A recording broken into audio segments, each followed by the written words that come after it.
Por receber diploma, eu sou eu sou o primeiro. É o esse é o último. Gilberto tirou a dúvida. Que tinha uma pasta desse Gilberto?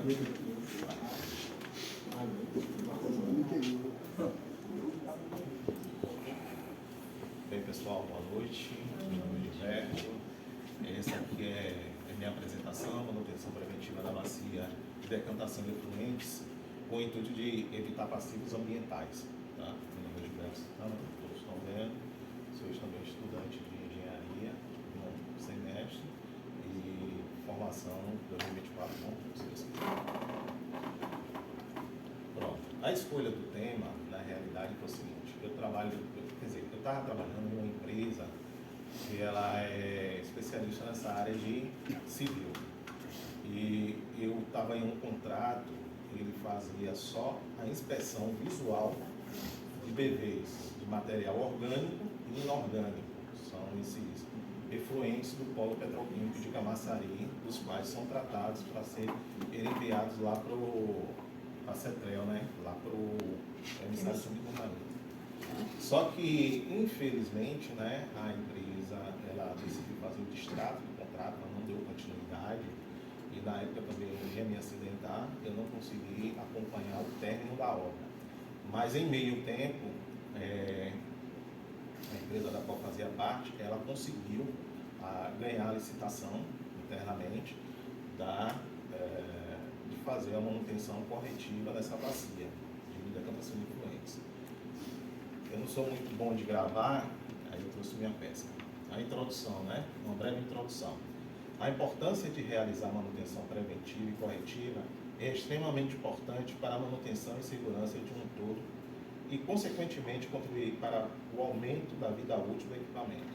A gente sabe que o concreto ele não é eterno, né?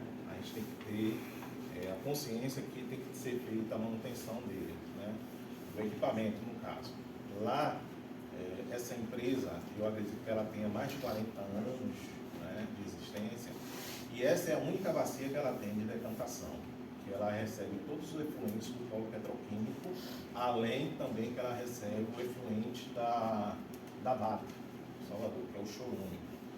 Então é feita sempre um processo de descarregamento, aí eles vão passando por um processo internamente, para ir para uma bacia que a gente chama bacia de lodo, né, que é a fazenda de lodo, e de lá vai para essa bacia, onde é feito um tratamento nela, para ir para uma subestação, e de lá eles fazerem outro tratamento final e mandar para o emissário, diretamente. De que forma ocorrem essas trincas e fissuras, né? As trincas e fissuras, na realidade, elas ocorrem devido a equipamento, materiais de baixa qualidade, né? A mão de obra também não ajuda, se você não tiver uma boa mão de obra, né? A vibração, né? Também. A NBR, se eu não me engano, 9.574, que ela fala sobre impermeabilização, execução e projetos, que era de 17 de 10 de 2010, ela fala sobre todas esse constituinte, né, que tem que ser feito na obra para você garantir a estanqueidade daquele equipamento. Nessa obra, quem fez na realidade a inspeção fui eu, né, que ela partia de que a gente chama de emissário final. Então ela partia de uma vala, né, onde ela fazia todo o recebimento do material. Aí eu vinha inspecionando só a parte civil, visualmente, com a equipe, e quando chegou lá que me deparei, que eu vi as placas aumentadas, né, suspensas, né, com vazios embaixo. Ao redor tinha várias vegetação, não tinha um controle da vegetação, né, e grandes fissuras também. Então, digamos que a gente estava tendo infiltração do produto no lençol freático. E assim, a empresa da qual eu prestava serviço, ela é uma empresa de preservação ambiental. Imagina uma empresa de preservação ambiental tomar uma multa, né, porque ela não está cuidando devidamente dos efluentes. da qual ela recebe para isso. Então foi feita essa licitação, a empresa que eu trabalhava, ela ganhou essa licitação, e foi daí que eu comecei a me interessar, através dos engenheiros civis, o Francisco e o Leonardo, eu comecei a perguntar como é que funcionava, e eles começaram a me levar na obra, né, para fazer a verificação. Essas infiltrações, como eu falei, né, devido às placas, né, elas se deslocarem, né, com relação aos vazios, ela fazia todo tipo de filtração, né, dentro do lençol. Então, quando eles fazem um cálculo do que ele recebe, o que está sendo destinado, aí eles veem que está tendo perca desse material em algum ponto. E aí onde eu entrava, né, eu vim lá no início, onde fazia o descarregamento, até o final do emissário, para fazer essa verificação. Com essa falta de manutenção, é uma manutenção que tinha que ser uma manutenção preventiva, né? Os caras tinham que estar ali verificando toda aquela parte de roçagem, que é a vegetação, né? E eles não faziam isso, né? Eles estavam deixando. É uma bacia que ela fica exposta, né, às intempéries, né? Então, as intempéries,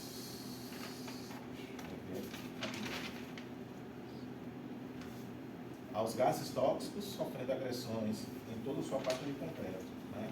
Então, por isso que fazia toda essa parte aí. Aqui falando um pouco sobre a fundamentação teórica, segundo o Helene de 92, patologia pode ser entendida como a parte da engenharia que estuda os sintomas, os mecanismos, as causas e as origens das anomalias das construções civis, ou seja, é o estudo das partes que compõem o diagnóstico do problema. Segundo o CONAMA, a resolução 430, de 13 de 5 de 2016, no artigo 3º, os efluentes de qualquer fonte poluidora somente poderão ser lançados diretamente nos corpos receptores após o devido tratamento e desde que obedeçam às condições padrões e exigências dispostas na resolução e em outras normas aplicáveis.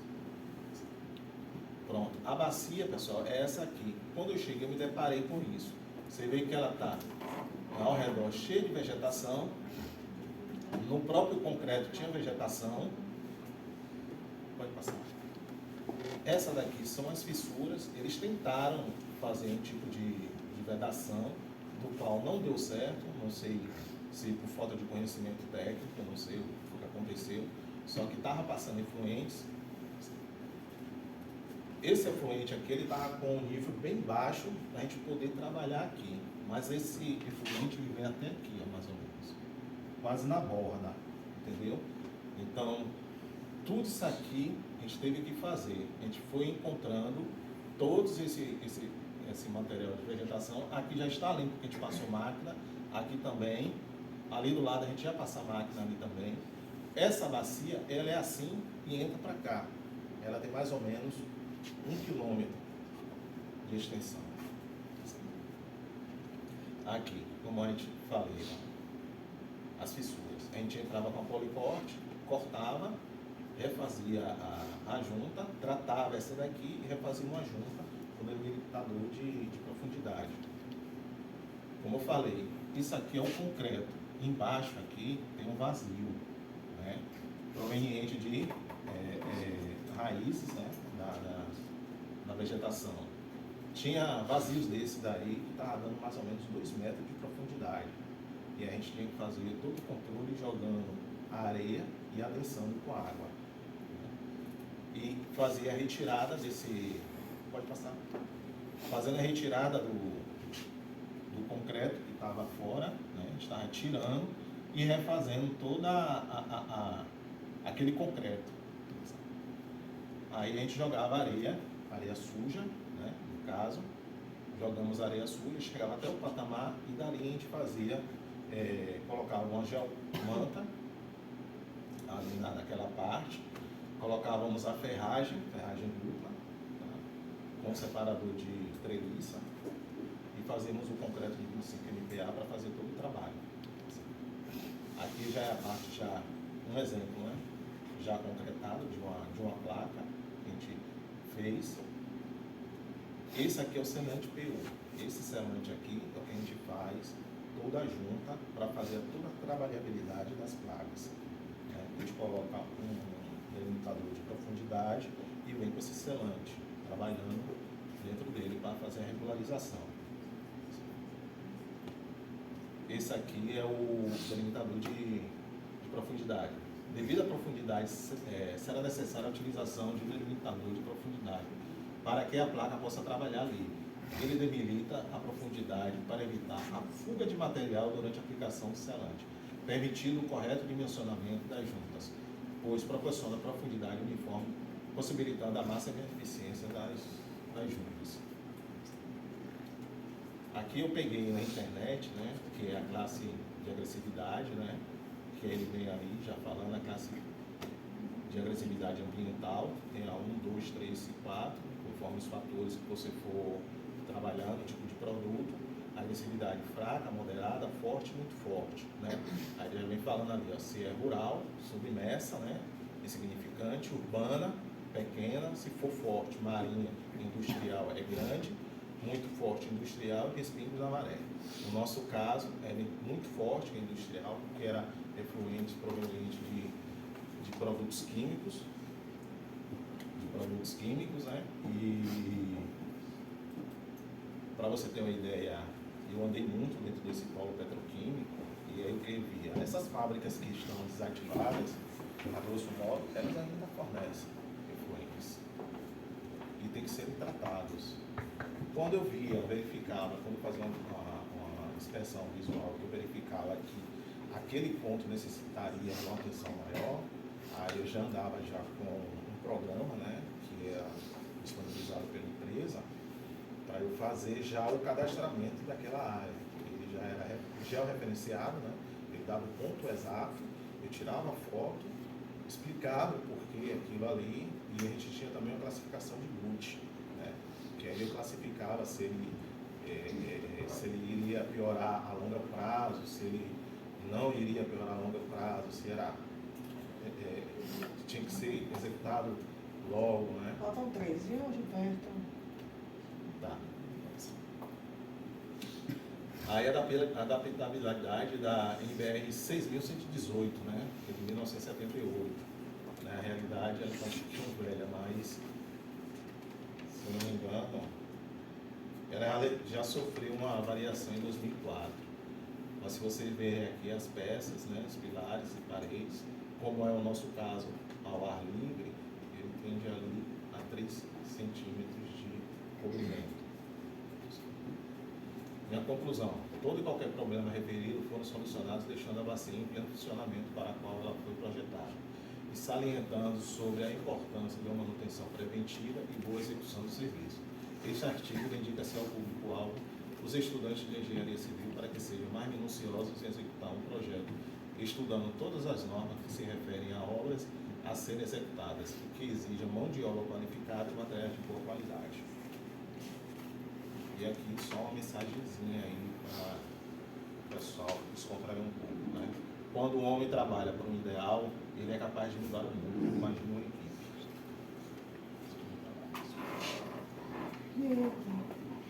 Parabéns, obrigado. Gostei muito da apresentação. Vou fazer apenas algumas colocações para colaborar futuramente. Mais uma vez, evitar colocar a mão no bolso. Não amar, mas sempre ter essa consciência, né? As mãos ficando no lugar mais adequado. Evitar também leituras. Né? Então, vi que você trouxe ali um suportezinho. Então, tente colocar o máximo possível no slide. Certo. Não colocar algum dado que precisa recorrer, deixa no slide. Para evitar ficar lendo, algo do tipo. Certo? E também colocar o conteúdo do slide o mínimo possível, em termos de texto. Certo? Coloca tópicos, alguma imagem que facilite que você lembre do assunto. Certo? Parabenizar porque você colocou numeração no slide, isso ajuda bastante. Eu sabia que você ia falar isso. Por isso eu gostaria que você colocasse no slide número 4, por favor.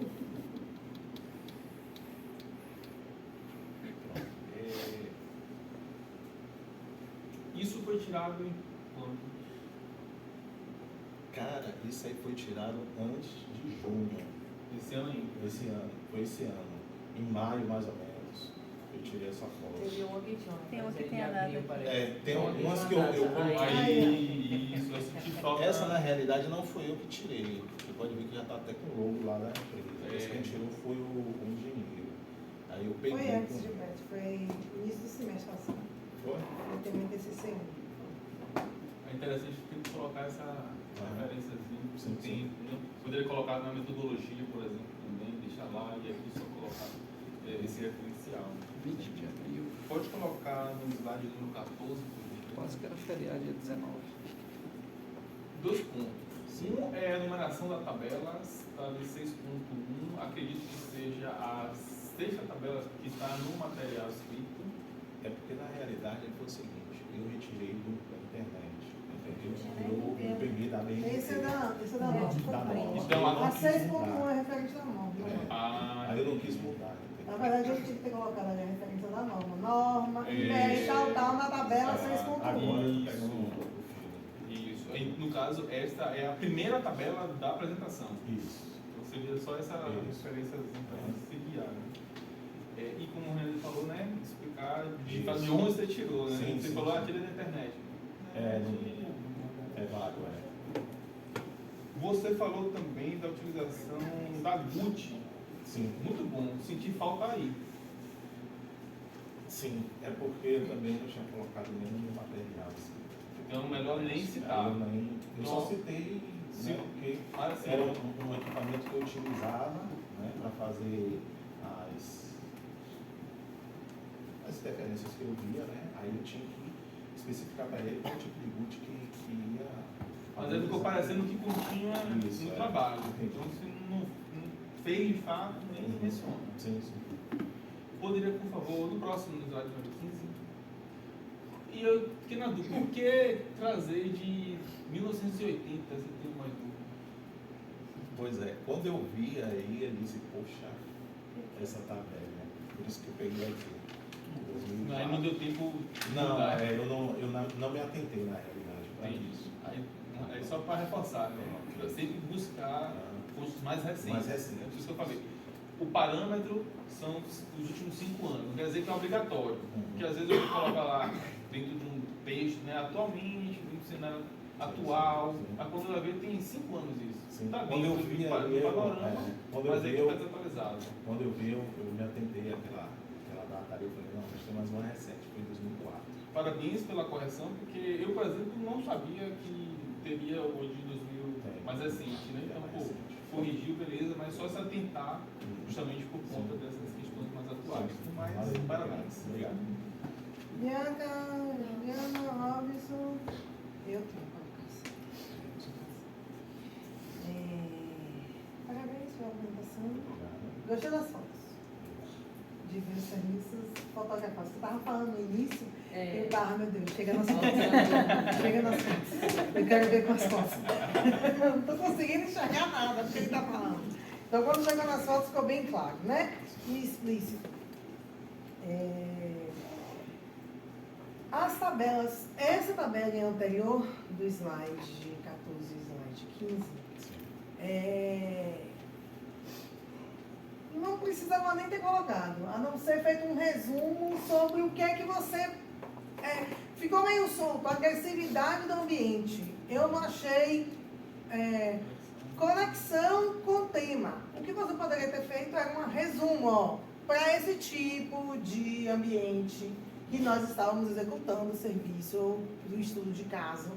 Lá a gente considerou que o grau de agressividade era tal, certo? E que a gente tinha que seguir os parâmetros tal da NBR 6118, se o referente a cobrimento, referente a que tipo de concreto ia utilizar. Então não necessitaria, meio que foi para dar volume ao trabalho, mas não seria necessário, né? Principalmente no slide. Sim. Menos ainda. Mas, de qualquer forma, parabéns Obrigado. e obrigada.